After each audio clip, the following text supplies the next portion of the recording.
대한민국이 많이 어지럽네요. 자유 대한민국을 지키려는 세력과 대한민국을 전복시켜 북쪽에 충성하려는 반국가 세력 간의 전쟁 같아요. 사상과 세뇌가 얼마나 무서운지 새삼 느껴지네요. 선교를 다니면서 각 나라마다 그곳을 지배하는 사고방식이 있는데 그것이 잘못된 것이라도 바꾸지 않는 것이 이미 전체가 체면 걸린 것처럼 대중화되어 있기 때문이었어요. 그래서 인간이 똑똑한 것 같아도 가장 나약한 존재임을 느끼곤 했어요. 잘못됨 속에 있으면서도 그것을 당연하다 생각하고 고치려 하지 않으니까요. 성경은 좁은 길로 가라고 했어요. 넓은 길로 가는 사람은 많으나 그 끝은 사망이고 좁은 길은 가시밭길이나 그 끝은 구원이라 했어요. 진실을 향해 돌진할 수 있는 담대한 용기가 없으면 힘든 일인 것 같아요. 세종대왕께서 학자들의 반대에도 불구하고 백성들을 사랑하여 만드신 한글 창제와 이순신 장군께서 모함과 핍박 속에서도 나라를 사랑하는 마음으로 목숨을 걸고 배 열세척으로 왜군들을 물리쳤던 그 애국심이 특별하고 민족적 영웅인 것은 그들은 대중심리에 매몰되지 않고 바른 신념을 펼쳤다는 것이었어요. 이번 윤석열 대통령님도 자유 대한민국을 지키려는 마음으로 좌익 방송으로 세뇌된 국민들과 사전선거 조작으로 입법부를 장악하고 탄핵 남발로 국정을 마비시키는 거대 야당과 야당의 스파이 노릇하기도 하고 방관하는 여당과 문재인 정부 때 심어놓은 좌파 수장에 민주노총으로 장악된 방송까지 선동 조작 뒤집어 씌우기로 힘든 와중에 북쪽과 연결된 간첩들과 검은 카르텔을 터뜨리려 계엄 선포를 한 용기가 대단했어요. 그 바람에 좌파들의 제약과 검은 카르텔들이 드러나기 시작했고 세뇌되었던 국민들이 깨어나기 시작했어요. 저는 10년 전부터 하나님께서 전국에 땅밟기를 시키셨어요. 지옥문을 닫으라 하셨어요. 첫 땅밟기는 메르스 때 서울시청 광장을 돌라 하셨는데 그때 저와 같은 예언의 은사자들이 4천여 명이 광장에 모여 철야기도를 했고 환상의 하얀 해가 커다랗게 떠서 지구 바깥으로 나갔다가 들어오는 것을 보았어요. 하나님께 물어보니 기도가 상달되면 하얀 해가 뜬다 했어요. 그 이후 메르스가 종식되었고 차별금지법이 통과 직전에 무산되었고 황교안 총리가 야당의 반대로 임명되지 않았었는데 임명이 되었어요. 그 이후 교회들을 돌게 하셔서 돌았어요. 기도하면 마귀들을 보여주시고 제거해주시며 하늘문도 열어주곤 하셨어요. 2019년 10월 2일에 광화문 땅밟기를 하라 하셨어요. 한 달 전부터 명령하셔서 말씀 양육하던 전도했던 친구들과 가기로 했는데 태풍이 와서 며칠 전부터 계속 비가 왔어요. 그럼에도 불구하고 하나님과의 약속이라 올라갔고 비를 맞으며 시청 광장과 광화문을 7바퀴 돌았어요. 청와대 근처 경복궁도 3번 돌았어요. 그곳에 영적 전쟁이 끝나자 땅이 에덴 동산이 되고 천사들이 연주하는 아름다운 땅이 됨을 환상으로 보았어요. 그날 밤에 집에 왔는데 일기예보와 다르게 다음날 화창해진 광화문에 역대 최고의 애국 시민들이 모여 집회를 열었어요. 그러나 좌편향된 방송들은 제대로 보도하지 않았어요. 유튜브를 통해 볼 수 있었어요. 그리고 국회의사당을 돌게 했고 대법원, 과천청사, 세종청사, 방송국도 국가기관들과 서울병원 등 공공기관들과 38선 그리고 전국의 교회들까지 계속 돌게 하셨어요. 대법원과 검찰청을 7바퀴씩 근래까지 4번을 돌았고 국회의사당을 3번을 돌았어요. 광화문은 작년 10월 25일에도 다시 돌게 하셨는데 이순신 장군과 세종대왕 동상 사이에 하늘문이 뻥 뚫리는 것을 보았어요. 그리고 공중에 하얀 사다리가 내려오며 천사들이 오르락 내리락하고 종과 번개가 달렸어요. 하늘문이 이렇게 뻥 뚫린 것은 처음 봐서 너무 신기했어요. 그리고 12개의 기둥이 돌았어요. 27일에 기도 집회가 있어 갔다가 전광판 문제로 시청까지 가서 예배를 봤어요. 그래서 왜 그쪽에 하늘문이 열렸지? 하고 의아해했는데 부정선거와 입법부의 탄핵 폭거와 국정마비로 윤 대통령님이 계엄 선포하고 민주당이 대통령을 탄핵 통과시켰을 때 나라를 사랑하는 시민들이 대통령 탄핵 반대를 선포하며 엄청난 인파들이 광화문에 계속 모이는 모습을 보며 이해가 되었어요. 오래전 국회의사당 2번째 돌 때도 컨디션이 많이 안 좋아서 저번에 7번 돌고 지금 3바퀴 돌면 10바퀴니까 집에 갈게요 하고 집에 왔었는데 머리에 직물이 터지며 줄줄 흘러 외출을 할 수 없게 되었어요. 양방과 한방병원 다 가보고 민간요법을 써도 낫지 않아서 하나님께 매달렸어요. 그즈음 코미디언 여자분이 저같이 머리에 진물이 나는 알레르기로 비관하다 생명을 끊었다는 소식을 들었어요. 기도로 더욱 매달리자 하나님께서 국회의사당 7바퀴를 다시 돌라 하셨어요. 그래서 살기 위해 다시 서울로 올라가 7바퀴를 돌았고 그제서야 머리에 진물이 사라졌어요. 먼저 3바퀴 돌았을 땐 LH공사 비리 사건이 터졌어요. 그런데 여당인 민주당에서 자체 감사한다 하며 묻혀지는 듯 했어요. 이후 7바퀴를 돌자 감사하던 민주당 최고위원회 비리가 터지며 민주당은 쑥대밭이 되었고, 그 이후 보궐선거에서 국민의당이 첫 승리를 하게 되었어요.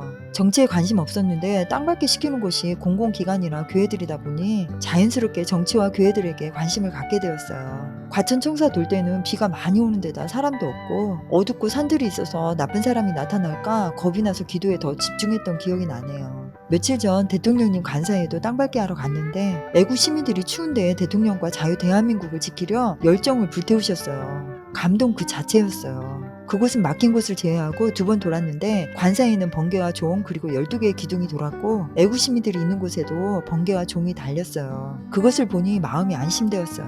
하나님께서 지켜주시겠구나 싶었으니까요. 10년 전 윤 대통령님을 알지 못할 때 대법원 땅밟기를 시키셔서 대법원과 붙어있던 검찰청과 경찰청까지 돌았는데 그때 3명의 지도자에게 하얀 갑옷을 입히시고 광화문 목사님 한 분은 갑옷을 입고 계셨어요. 그중 한 분이 윤 대통령이었어요.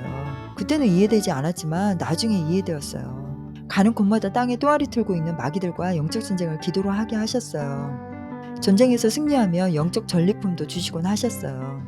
그래서 영권이 점점 강해진 것 같았어요. 5년 전부터는 새벽기도를 통해 환상 속에서 세계를 돌며 영적 전쟁을 시키셨어요. 환상에서 본 것이 현실에서 증거로 보여주실 때 신기했어요. 그 바람에 정치와 세계사를 알게 되었어요. 작년에는 산밟기를 시키셔서 백두산부터 한라산, 계룡산, 설악산, 팔공산, 금오산, 지리산까지 정상을 기도하며 정복했어요.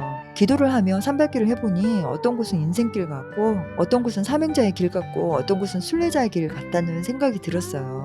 가장 힘들었던 산이 죽을 뻔했던 설악산과 지리산이었어요. 산을 밟고 나면 하나님의 마음을 더 가까이 느낄 수 있었어요. 각 산마다 정상에서 예배보고 기도하면 정상에 종과 번개를 달아주셨어요. 며칠 전 천안문 땅밟기를 시키셔서 중국 베이징까지 갔다 왔는데 천안문 탑 쪽에 들어서자 가슴이 아프고 울컥했어요. 많은 용들이 울부짖고 있었어요. 검은 용기에 쌓여 있었는데 기도해도 좀처럼 제거되지 않았어요. 공안들이 많아서 가만히 서서 기도할 수 없어서 관광객처럼 돌았어요. 계속 기도를 하자 그들이 있는 그곳에도 종과 번개를 달아주셨어요. 그리고 12개의 기둥 중 10개의 기둥이 그들을 감쌌어요. 그러자 그들이 2개의 기둥도 달라 했어요. 그 기둥은 축복 기둥이었어요. 그래서 기도하니까 2개의 기둥이 더해져서 12개의 기둥이 그들을 감쌌어요. 검은 회오리가 돌며 검은 연기가 제거되고 그들 뒤에 문이 생겼지만 그들은 갈 생각을 하지 않았어요. 자유를 위해 싸우다 죽은 수많은 슬픈 영혼들을 보며 자유를 지킨다는 것이 얼마나 소중한지 다시 느꼈어요. 한 번 잃은 자유는 다시 찾기 힘드니까요. 함께 동행한 권사님들의 기도가 있어 마음은 든든할 수 있었어요. 하나님께서 인간에게 주신 가장 큰 축복이 자유라고 했어요.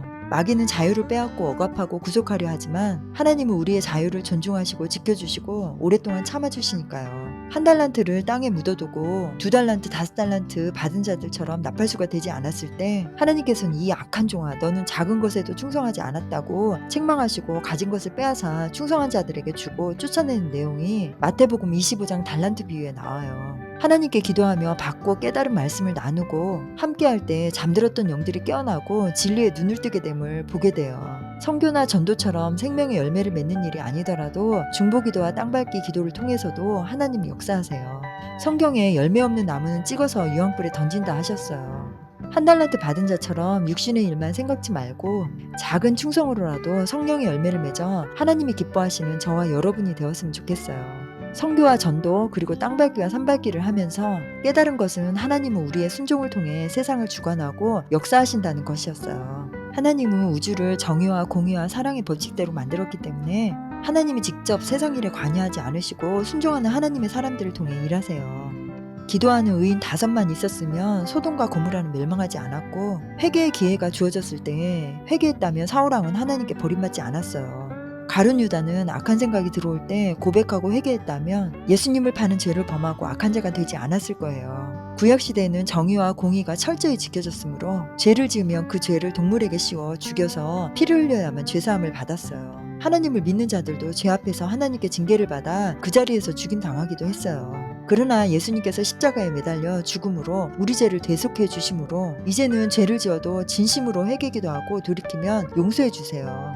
믿음으로 구원받고도 회개하지 않아 죄 가운데 죽는 사람이 가장 불행한 자들 같아요. 사도 바울도 매일 자신을 친다 했어요.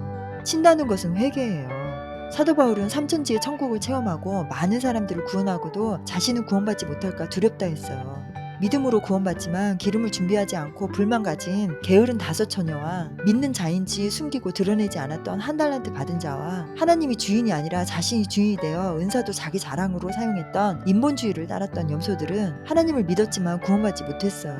주여 주여 하는 자마다 다 구원받는 것이 아니라고 성경에 분명히 나와 있어요. 하나님의 자녀라면 하나님 나라 법에 맞는 기도로 성령 충만하여 말씀의 거울에 비추어도 부끄럽지 않게 빛과 소금의 역할을 해야 될 것 같아요. 세상 사람들도 빛이 없는 등은 버리고 맛이 없는 소금은 짓밟는다 했어요. 세상을 바른 길로 인도한 자는 하늘 궁창의 별들처럼 하늘에서도 빛난다고 했고요. 우리는 하나님의 빛을 가진 자로서 빛의 자녀답게 살아야 할 것 같아요. 대한민국은 마지막 사명국가면서 기도의 사명국가예요. 대한민국에서 기도가 끊어지면 세상은 불바다가 된다고 하셨어요. 바른 기도와 삶의 예배로 각자에게 주어진 사명을 잘 감당하는 저와 여러분이 되길 진심 기원합니다. 감사합니다.